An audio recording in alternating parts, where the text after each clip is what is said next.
Add some power. By September 1902, the brothers were back at Kill Devil Hills with an even bigger glider. For the first time, they added an immovable vertical tail, but this one was hard to control too. One night, while lying in bed, Orville figured out that its immovable tail might be the problem. If the tail could move, maybe the pilot could change the glider's position and stabilize it. Orville knew he'd have to be careful how he suggested this change to Wilbur. As the older brother, Wilbur often seemed to automatically reject Orville's ideas. But Wilbur agreed this time and suggested connecting a tail control to the wing warping system. The new movable rudder was a success. It allowed the rudder to turn and to reduce the drag, or air resistance, on the glider during wing warping. This was an important breakthrough, and the control system in today's airplanes is actually based on it. The brothers went up in their improved glider more than 700 times. The glider could stay airborne for up to 26 seconds and had good lift and control. Finally, the Wright brothers felt it was time to add power. Soon after Wilbur and Orville returned to Dayton in November 1902, they began work in their bicycle shop on a new flying machine. It was so big that when a customer entered the shop, one of the brothers had to scoot out the side door and around to the front to wait on him. The brothers wrote to motor manufacturers asking them to build a strong, light engine. Some manufacturers were willing, but no one could do it for the money that Wilbur and Orville had. So, as with many other things, the brothers designed an engine themselves. The picture here is the 1902 glider had a vertical rudder on the back to prevent spins and stalls. The Wrights also researched propellers. They investigated ship propellers, but found they were built by trial and error and weren't based on scientific calculations. Once again, the brothers had to do their own research. In a few months, they had built the two 2.4 meters or 8 feet propellers they needed. Wilbur and Orville knew that many other inventors were trying to build flying machines. Would someone steal their ideas? They tried to patent the design of their flying machine, but the U.S. Patent Office, tired of seeing crazy flying machine designs, told the Wrights their ideas would never work. On October 10, 1902, Orville flew the glider with the rudder and wing warping system. Wilbur on the left and an assistant helped launch it. Wilbur and Orville designed this engine, and Charlie Taylor, a mechanic in their shop, built it. They've done it.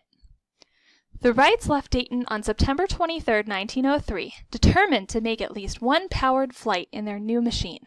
First they practiced in last year's glider, then they tested the new engine, but ran into the same bad luck that they had haunted them the summer before. The engine backfired, the propeller shafts cracked, and the weather grew colder. It wasn't until December 14th that the brothers were ready to attempt powered flight. The winds were light, so the Wrights decided to use gravity to help them get the flyer into the air. They built a long rail up a nearby hill, and with the help of local lifeguards, rolled the flying machine up the rail on 2 bicycle wheel hubs. The flyer would roll down the rail to get enough speed to become airborne. By mid-afternoon, the Wrights were almost ready. They tossed a coin to decide who would climb into the flyer. Wilbur won. Was he about to become the first person to fly? The lifeguards watched anxiously while Orville tried to steady the flying machine as it zoomed down the rail. He let go, and it lifted into the air. Then suddenly it dropped and caught a wing in the sand. The flyer had crashed after only 3 seconds. Wilbur climbed out, and the brothers inspected the damage. Luckily, it wasn't too bad. 2 days later, the flying machine was repaired, and it was Orville's turn. But the winds weren't strong enough. The Wrights moved the rail to level ground and waited. The brothers awoke on December 17th to a windy day, but they knew if they didn't try again soon, they might have to wait until spring.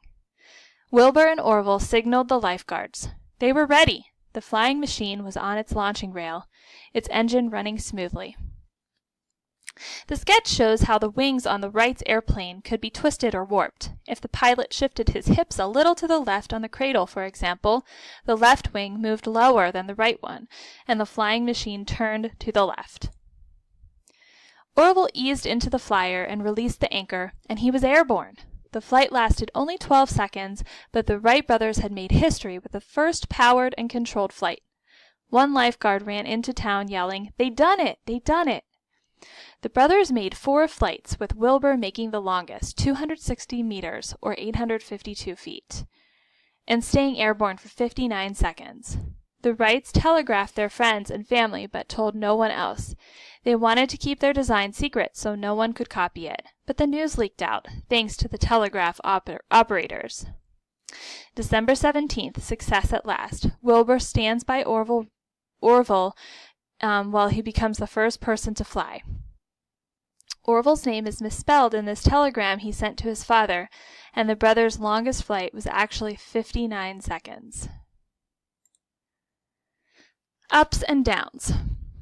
You'd think that newspapers everywhere would have carried the story of the Wrights' flight, but most outsiders who heard about it didn't realize what the brothers had done.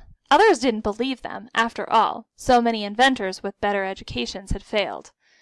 Wilbur and Orville kept experimenting. They no longer needed the high winds and soft dunes of Kill Devil Hills, so they worked at Huffman Prairie, 13 kilometers or 8 miles from their home in Dayton.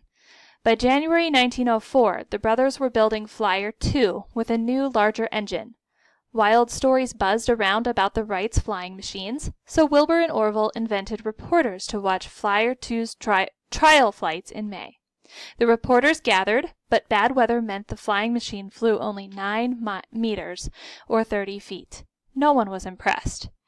In 1905, the Wrights built Flyer 3. It had separate controls for the rudder and wing warping system, and in October flew an amazing 39 kilometers, or 24 miles. The flying machine could stay in the air for more than half an hour. Finally, a really practical airplane. Wilbur and Orville decided they'd better keep their new airplane design secret. They would not fly again until they had sold it. That took longer than they had hoped, almost 3 years. They kept busy applying for the patent for the airplane and trying to sell it. Wilbur stunned people in France, Italy, and Germany with the brothers' airplane. The Wrights modified Flyer 3 in 1908 and made the world's first 2-passenger plane flights. It stayed in the air for a record-breaking 39 minutes. The Wright brothers offered their machine to the U.S. government for Army use, but there was no interest. However, the governments of France and England were interested. In 1907, Wilbur and Orville traveled to Europe and came close to a sale in France. The brothers returned home at the end of 1907, but they soon realized they'd have to demonstrate their airplane to make the French sale. So on August 8, 1908, near Le Mans, France, Wilbur amazed the watching crowds. Although he was airborne for less than 2 minutes, he made many more flights, some longer than an hour, because so many people wanted to see the airplane fly. Stories of Wilbur's flights quickly got back to North America. Finally, the U.S. Army became interested in the Flyer 3.